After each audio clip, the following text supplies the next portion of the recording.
Wow, ಇದಕ್ಕಿಂತ ಸುಲಭ method ಇಲ್ಲ ಪಪ್ಸ್ ಮಾಡೋದು. ಈ ತರ ತಟ್ಟಬಹುದು, ತುಂಬಾ ತೆಳುವಾಗಿ ತಟ್ಟಿದ್ರೆ ಆಯ್ತು ನೋಡಿ ಈ ತರ. ಹಾಯ್ ಎಲ್ಲರಿಗೂ, ಇವತ್ತು ನಾನು ಅತ್ಯಂತ ಸುಲಭ ವಿಧಾನದಲ್ಲಿ ಮನೆಯಲ್ಲೇ ಎಗ್ ಪಫ್ಸ್ ಅನ್ನ ಹೇಗೆ ಮಾಡೋದು ಅಂತ ಹೇಳಿಕೊಡ್ತೇನೆ. ಪಫ್ಸ್ ಅಂದ ಕೂಡಲೇ ತುಂಬಾ ಜನ ಇಲ್ಲ ಅದು ಮಾಡ್ಲಿಕ್ಕೆ ಕಷ್ಟ, ಪೇಸ್ಟ್ರಿ ಶೀಟ್ ಅನ್ನ ಮಾಡ್ಲಿಕ್ಕೆ ತುಂಬಾ ಕಷ್ಟ ಇದೆ, ಅದಕ್ಕಿಂತ ಹೊರಗಡೆಯಿಂದ ತಂದು ತಿನ್ಬೋದು ಅಂತ ಅನಿಸ್ತಾರೆ. ಬಟ್ ಇಲ್ಲ, ತುಂಬಾ ಸುಲಭದಲ್ಲಿ ಪಫ್ಸ್ ಅನ್ನ ಮಾಡಬಹುದು. ಪೇಸ್ಟ್ರಿ ಶೀಟ್ ಅನ್ನು ಕೂಡ ತುಂಬಾ ಸುಲಭದಲ್ಲಿ ಈಸಿ ಮೆಥಡ್ ಅಲ್ಲಿ ಮನೆಯಲ್ಲಿ ಮಾಡಬಹುದು. ಆ ಮೆಥಡ್ ಯಾವುದು ಅಂತ ಈ ವಿಡಿಯೋದಲ್ಲಿ ನಾನು ತೋರಿಸ್ತೇನೆ. ಅದಕ್ಕಿಂತ ಮುಂಚೆ ನನ್ನ ರೆಸಿಪೀಸ್ ಎಲ್ಲ ನಿಮ್ಗೆ ಇಷ್ಟ ಆಗ್ತಾ ಇದ್ರೆ ವಿಡಿಯೋಗೊಂದು ಲೈಕ್ ಕೊಡಿ, ಹಾಗೆ ವಿಡಿಯೋವನ್ನ ಫ್ರೆಂಡ್ಸ್ ಜೊತೆ ಫ್ಯಾಮಿಲಿ ಜೊತೆ ಎಲ್ಲ ಶೇರ್ ಮಾಡಿ. ಬನ್ನಿ ಈಗ ಎಗ್ ಪಫ್ಸ್ ಹೇಗೆ ಮಾಡೋದು ಅಂತ ನೋಡುವ. ಮೊಟ್ಟೆ ಪಫ್ಸ್ ಮಾಡ್ಲಿಕ್ಕೆ ಇಲ್ಲಿ ನಾನು 2 ಕಪ್ ಅಷ್ಟು ಮೈದಾವನ್ನ ತಕೊಂಡಿದ್ದೀನಿ. ಈಗ ಇದಕ್ಕೆ ರುಚಿಗೆ ಎಷ್ಟು ಬೇಕು ನೋಡಿ ಅಷ್ಟು ಉಪ್ಪನ್ನ ಹಾಕ್ತಾ ಇದ್ದೀನಿ. ಸುಮಾರು ಅರ್ಧ ಚಮಚದಷ್ಟು ಉಪ್ಪನ್ನ ಹಾಕ್ತಾ ಇದ್ದೀನಿ. ಚೆನ್ನಾಗಿ ಇದನ್ನೊಮ್ಮೆ ಮಿಕ್ಸ್ ಮಾಡುವ. ಓಕೆ, ಒಳ್ಳೆ ರೀತಿಯಲ್ಲಿ ಮಿಕ್ಸ್ ಆಗಿದೆ. ಈಗ ಇದಕ್ಕೆ ಸ್ವಲ್ಪ ಸ್ವಲ್ಪನೇ ನೀರನ್ನ ಹಾಕಿ ಹಿಟ್ಟನ್ನ ಕಲಸಬೇಕು. ಚಪಾತಿ ಹಿಟ್ಟು ಯಾವ ರೀತಿ ಕಲಿಸ್ತೀವಿ ನೋಡಿ ಹಾಗೇನೆ ಕಲಸಿದ್ರೆ ಆಯ್ತು. ಅದೇ ಸ್ವಲ್ಪ ಇದು ಲೂಸ್ ಆಗಿ ನೀವು ಇದನ್ನ ಉಂಡೆ ಮಾಡ್ಕೊಳ್ಳಿ, ಲೂಸ್ ಆಗಿ ಉಂಡೆಯನ್ನ ಮಾಡ್ಕೊಳ್ಳಿ. ತುಂಬಾ ಟೈಟ್ ಆಗಿ ಮಾಡ್ಲಿಕ್ಕೆ ಹೋಗ್ಬೇಡಿ, ಸ್ವಲ್ಪ ಲೂಸೇ ಇರ್ಬೇಕಿದು. ಓಕೆ ನೋಡಿ, ಈ ತರ ಸಾಫ್ಟ್ ಆಗಿ ಉಂಡೆಯನ್ನ ಮಾಡಿದ್ರೆ ಆಯ್ತು. ಈಗ ಇದನ್ನ ಒಳ್ಳೆ ರೀತಿಯಲ್ಲಿ ನಾದಬೇಕು. 5 ನಿಮಿಷ ಇದನ್ನ ಒಳ್ಳೆ ರೀತಿಯಲ್ಲಿ ನಾದುವ. ಓಕೆ, ಚೆನ್ನಾಗಿ ಈ ತರ ನಾದುವ. 5 ನಿಮಿಷ ಹೀಗೇನೆ ನಾದಬೇಕು. ಹಿಟ್ಟು ಸ್ವಲ್ಪ ಸಾಫ್ಟ್ ಆಗಬೇಕು ನೋಡಿ, ಅವಾಗ ಪಫ್ಸ್ ನಿಮಗೆ ಚೆನ್ನಾಗಿ ಬರುತ್ತೆ. ಆ ಲೇಯರ್ಸ್ ಏನಿದೆ ನೋಡಿ ತುಂಬಾನೇ ಚೆನ್ನಾಗಿ ಬರುತ್ತೆ. ಮತ್ತೆ ಈ ಮೆಥಡ್ ಏನಿದೆ ನೋಡಿ ಇದು ತುಂಬಾ ಸುಲಭದ ಮೆಥಡ್. ಓಕೆ,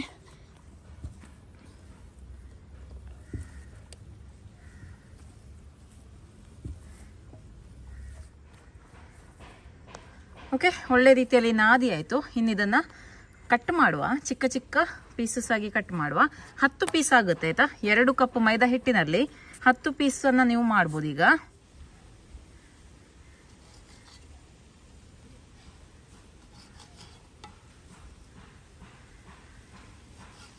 ನೋಡಿ 10 ಉಂಡೆಯನ್ನ ಮಾಡಿ ಇಟ್ಟಿದ್ದೀನಿ. ನೆಕ್ಸ್ಟ್ ಏನ್ ಮಾಡೋದು ಅಂತ ನೋಡುವ. ಓಕೆ, ಈಗ ಒಂದು ಪ್ಲೇಟ್ ಅನ್ನ ತಕೊಳ್ಳಿ. ಈ ತರ ಸ್ವಲ್ಪ ಡೆಪ್ತ್ ಇರುವಂತಹ ಪ್ಲೇಟ್ ಅನ್ನ ತಕೊಳ್ಳಿ. ಇದಕ್ಕೆ ನಾನು 4 ಟೇಬಲ್ ಚಮಚದಷ್ಟು ಸನ್ಫ್ಲವರ್ ಎಣ್ಣೆಯನ್ನ ಹಾಕ್ತಾ ಇದ್ದೇನೆ. ಯಾವುದೇ ರಿಫೈನ್ಡ್ ಆಯಿಲ್ ಅನ್ನ ಹಾಕ್ಬೋದು. ಇದಕ್ಕೆ 3 ರಿಂದ 4 ಟೇಬಲ್ ಸ್ಪೂನ್ ಹಾಕಿದ್ರೆ ಸಾಕು. ಓಕೆ, ಈಗ ಈ ಉಂಡೆಯನ್ನ ಇದರೊಳಗೆ ಈ ತರ ನೋಡಿ ಈ ತರ ಡಿಪ್ ಮಾಡಬೇಕು. ಈ ತರ ಒಂದ್ ಸೈಡ್ ಅಲ್ಲಿ ಡಿಪ್ ಮಾಡಿ ಮತ್ತೆ ಇದನ್ನ ಈ ತರ ಮಗುಚಿ ಹಾಕಿ ಈ ತರ ಡಿಪ್ ಮಾಡಿ ಇಡಬೇಕು ಆಯ್ತಾ. ಹೀಗೆ ಎಲ್ಲದನ್ನ ಇಟ್ಟು ರೆಡಿ ಮಾಡುವ.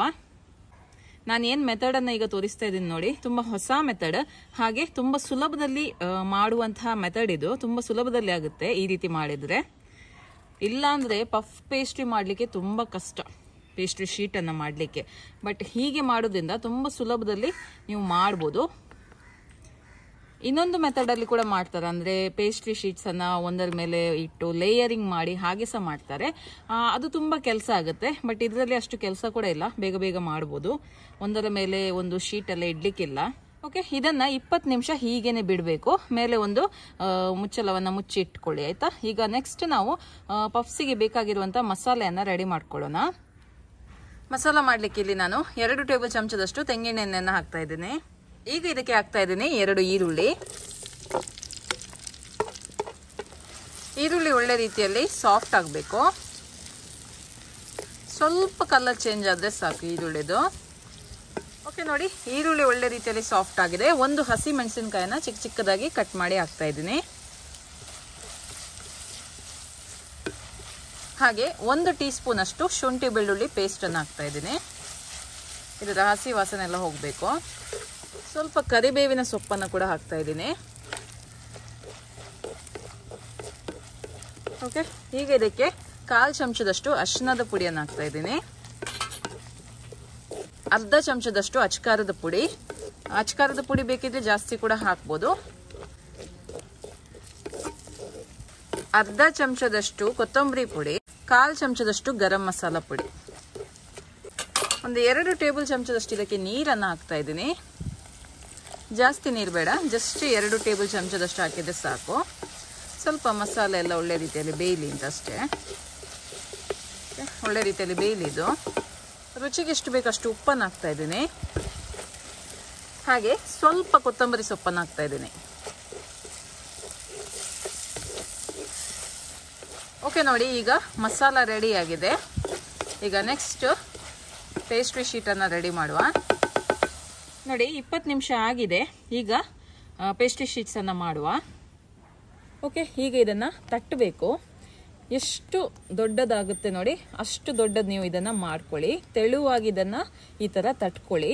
ಲಟ್ಟಣಿಗೆಯಲ್ಲಿ ಕೂಡ ಮಾಡ್ಬೋದು, ಆದರೆ ಅದರ ಅವಶ್ಯಕತೆ ಇಲ್ಲ. ಕೈಯಲ್ಲೇ ನಾವು ಸುಲಭದಲ್ಲಿ ಈ ಥರ ತಟ್ಟಬಹುದು. ತುಂಬ ತೆಳುವಾಗಿ ತಟ್ಟಿದ್ರೆ ಆಯಿತು. ನೋಡಿ ಈ ಥರ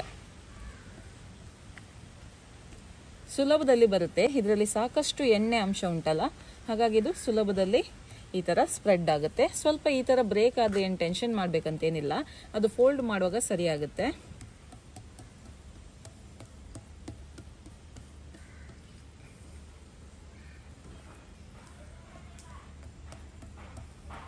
ಓಕೆ, ಈ ಥರ ತಟ್ಟಿ ಆದ ನಂತರ ಇದನ್ನು ಫೋಲ್ಡ್ ಮಾಡುವ. ನೋಡಿ ಈ ಥರ 1 ಹಾಗೆ 2 ಈ ಥರ ಫೋಲ್ಡ್ ಮಾಡಿ ಮತ್ತೆ ಇದನ್ನು ತಟ್ಟಬೇಕು. ನಾವು ಇದರಲ್ಲಿ ಸಾಕಷ್ಟು ಎಣ್ಣೆ ಇರುತ್ತೆ, ಹಾಗಾಗಿ ನಾವು ಇದರ ಮೇಲೆ ಎಣ್ಣೆಯನ್ನು ಹಾಕಬೇಕಂತೇನಿಲ್ಲ. ಸುಲಭದಲ್ಲಿ ನಾವು ಈ ಥರ ತಟ್ಟಬಹುದು. ಹೀಗೆ 2-3 ಸತಿ ನಾವು ಮಾಡಬೇಕಾಗುತ್ತೆ. ಹೀಗೆ ಮಾಡೋದ್ರಿಂದ ಪಫ್ಸಲ್ಲಿ ಒಳ್ಳೆಯ ಲೇಯರ್ ಬರುತ್ತೆ ನಿಮಗೆ. ತುಂಬ ಸುಲಭದಲ್ಲಿ ಹೀಗೆ ಮಾಡಿ ಲೇಯರನ್ನು ನಾವು ಮಾಡ್ಬೋದು. ಮತ್ತೆ ಇದನ್ನು ಈ ಥರ ಫೋಲ್ಡ್ ಮಾಡ್ತೀನಿ,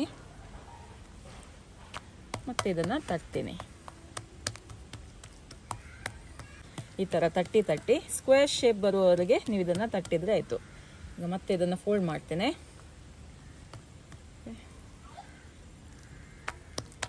ಪಫ್ಸ್ ಮಾಡಲಿಕ್ಕೆ ಸ್ಕ್ವೇರ್ ಶೇಪ್ ಇದ್ದರೆ ಕರೆಕ್ಟ್ ಆಗುತ್ತೆ.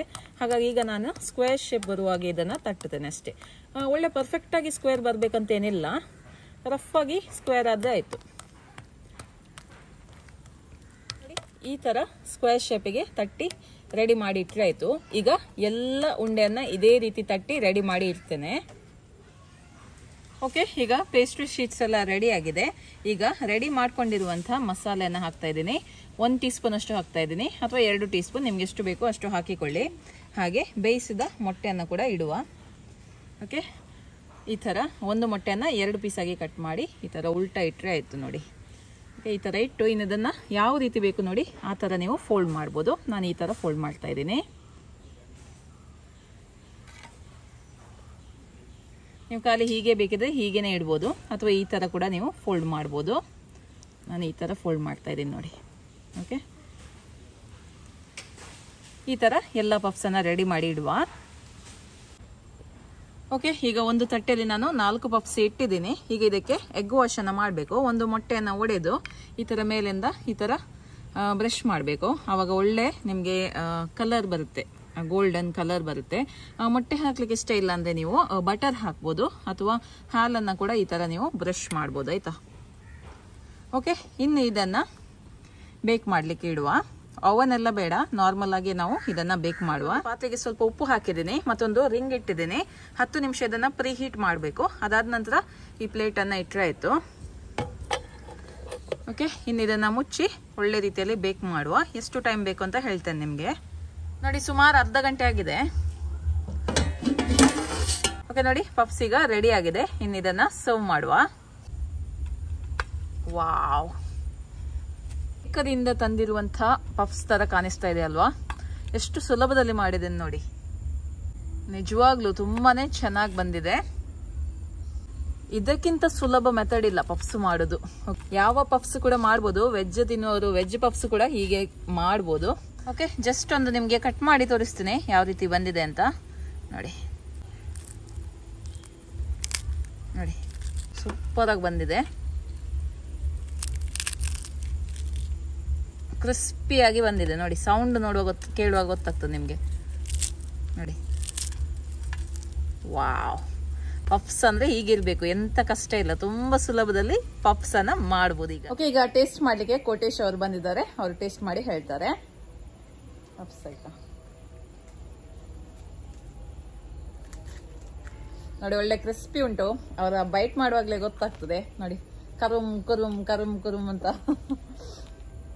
ಯಾವಾಗ್ಲೂ ನಾವು ಮನೆಯಲ್ಲಿ ಮಾಡಿದ್ದು ಬೇಕರಿಯಷ್ಟು ಚಂದ ಆಗುದಿಲ್ಲ, ಆ ಪೇಸ್ಟ್ರಿ ಎಲ್ಲ. ಬಟ್ ಈ ತರ ಒಮ್ಮೆ ಮಾಡಿ ನೋಡಿ, ತುಂಬಾ ಸುಲಭದಲ್ಲಿ ಕೂಡ ಆಗ್ತದೆ, ಮತ್ತೆ ಆ ಬೇಕರಿ ಫೀಲ್ ಕೂಡ ನಿಮ್ಗೆ ಸಿಗ್ತದೆ ಇದರಲ್ಲಿ.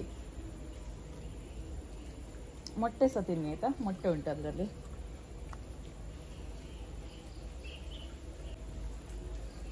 ಒಳ್ಳೆದಾಗಿದೆ. ಓಕೆ, ತುಂಬಾ ಚೆನ್ನಾಗಿ ಬಂದಿದೆ, ನೋಡುವಾಗ್ಲೇ ಗೊತ್ತಾಗುತ್ತೆ. ತುಂಬಾ ಸುಲಭದಲ್ಲಿ ಹೇಳಿಕೊಟ್ಟಿದ್ದೀನಿ. ನೀವು ಕೂಡ ಇದೇ ರೀತಿ ಪಫ್ಸ್ ಅನ್ನ ಟ್ರೈ ಮಾಡಿ ಮನೆಯಲ್ಲಿ ಆಯ್ತಾ. ಓಕೆ, ಮುಂದಿನ ವಿಡಿಯೋದಲ್ಲಿ ಸಿಗ್ತೀನಿ. ಅಲ್ಲಿ ತನಕ ಬಾಯ್.